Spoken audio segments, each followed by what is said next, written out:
Vive un café con la palabra. Bienvenidos a este espacio en el que la palabra de Dios es ese dulce para nuestra boca, acompañados de una tacita de café.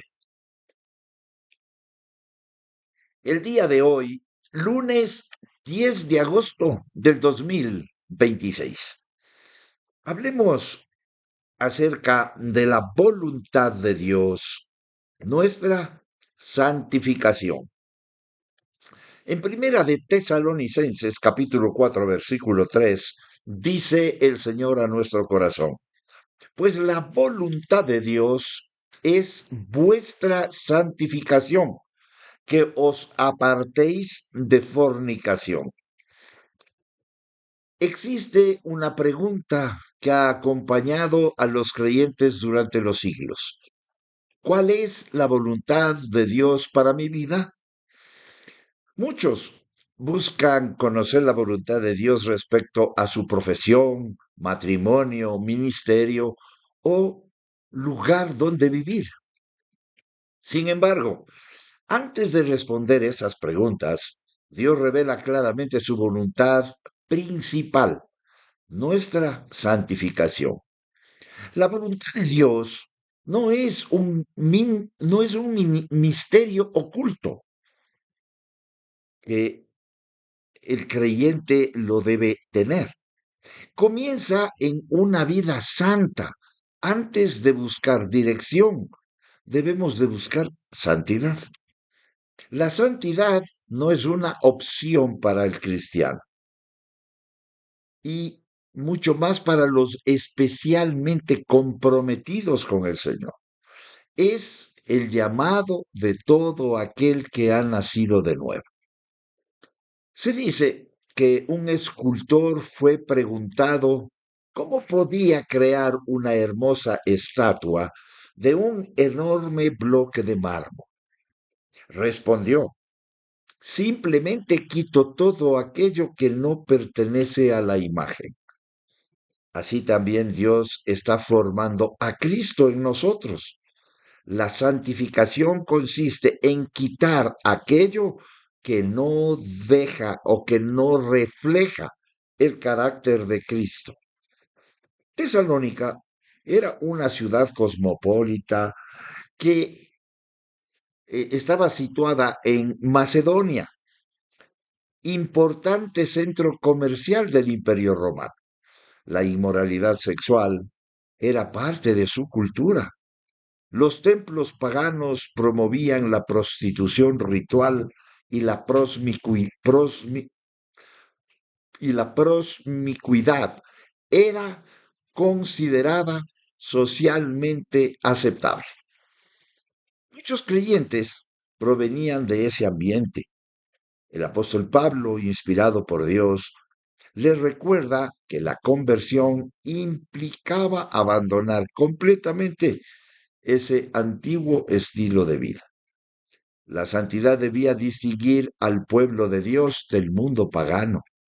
Después de enseñar acerca del regreso de Cristo, como vimos en el capítulo 14, el 4, perdón, Dios, a través de la pluma de Pablo, explica cómo deben vivir quienes esperan la venida del Señor. La escatología siempre debe producir santidad. Quien espera a Cristo vive para agradarlo. La palabra voluntad en el griego, celema, significa deseo, propósito, determinación soberana. No expresa simplemente un deseo emocional, sino el decreto moral de Dios para sus hijos. La palabra santificación en el griego, agiasmos, proviene de agios, santo. Describe separación del pecado, dedicación a Dios, crecimiento progresivo en semejanza a Cristo.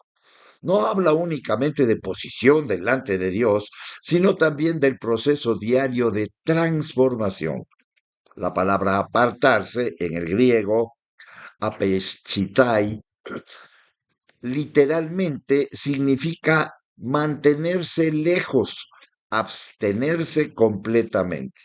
Implica una decisión continua de rechazar el pecado. Y recordemos, nadie puede decidir el seguir a Cristo si Dios no produce ese sentir, ese querer como el hacer. Él produce el querer nosotros y también el hacerlo.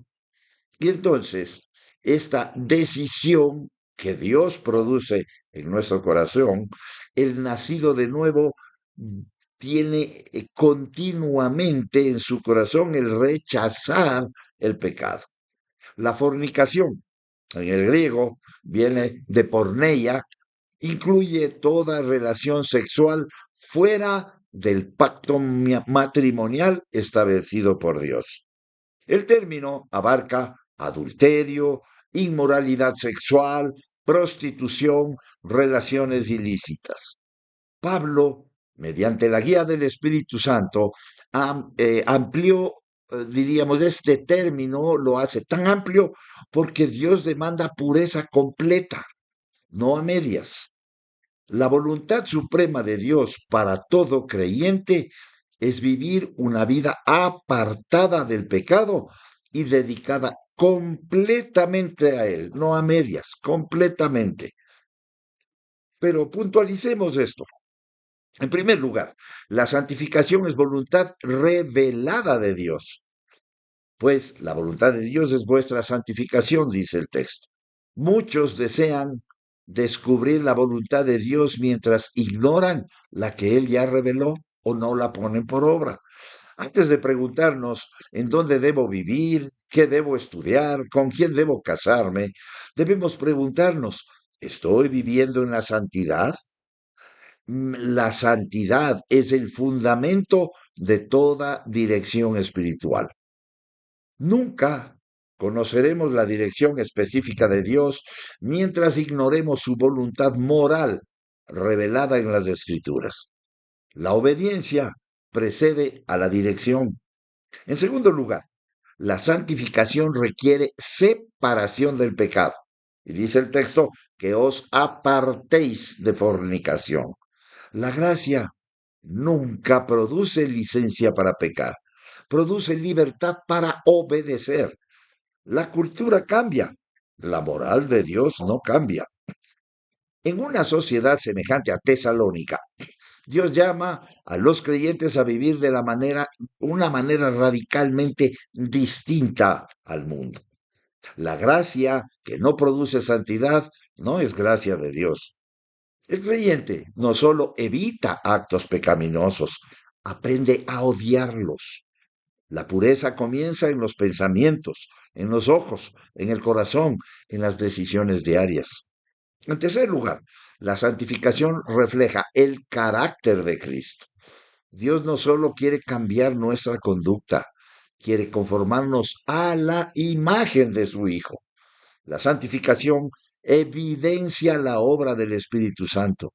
La prueba más grande de la regeneración no es el conocimiento, sino una vida transformada.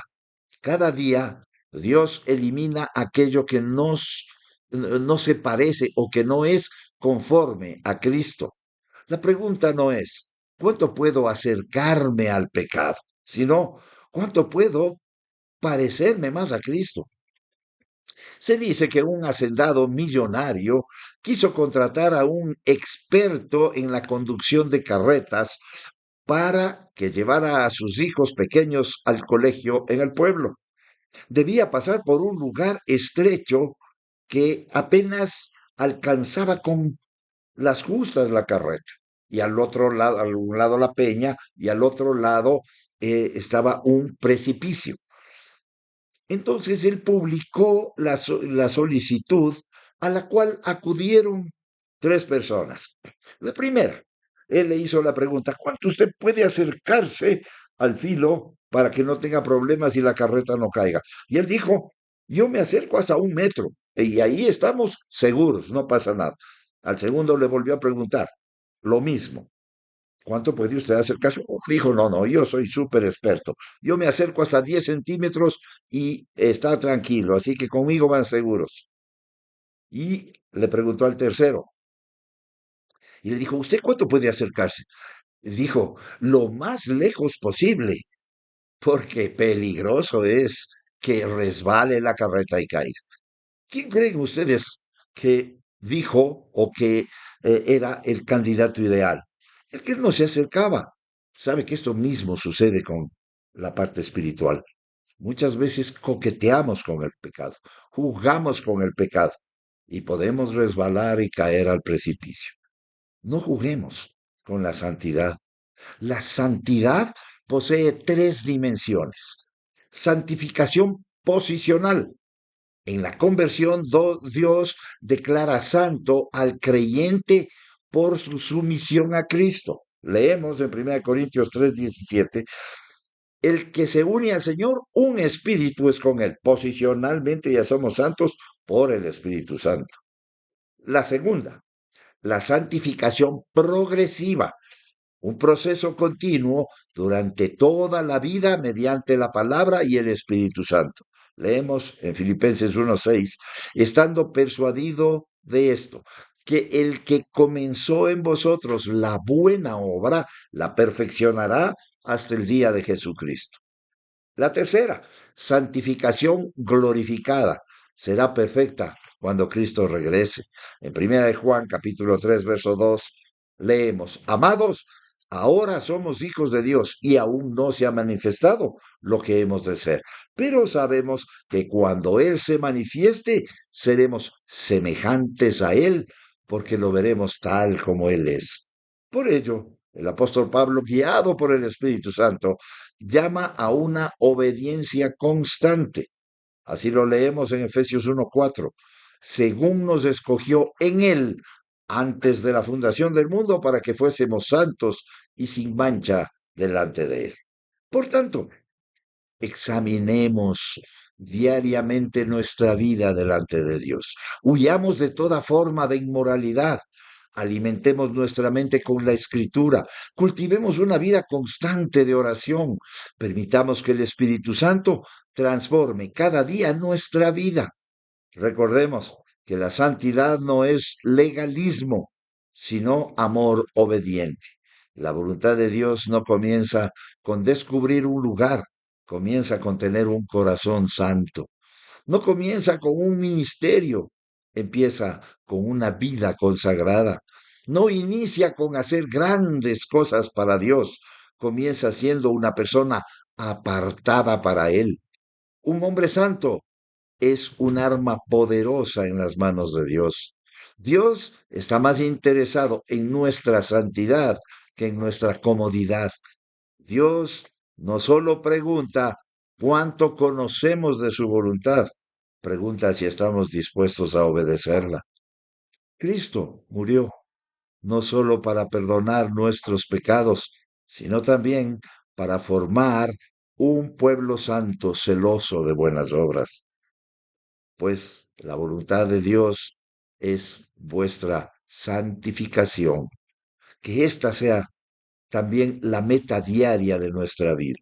Vivir apartados para aquel que nos llamó de las tinieblas a su luz admirable.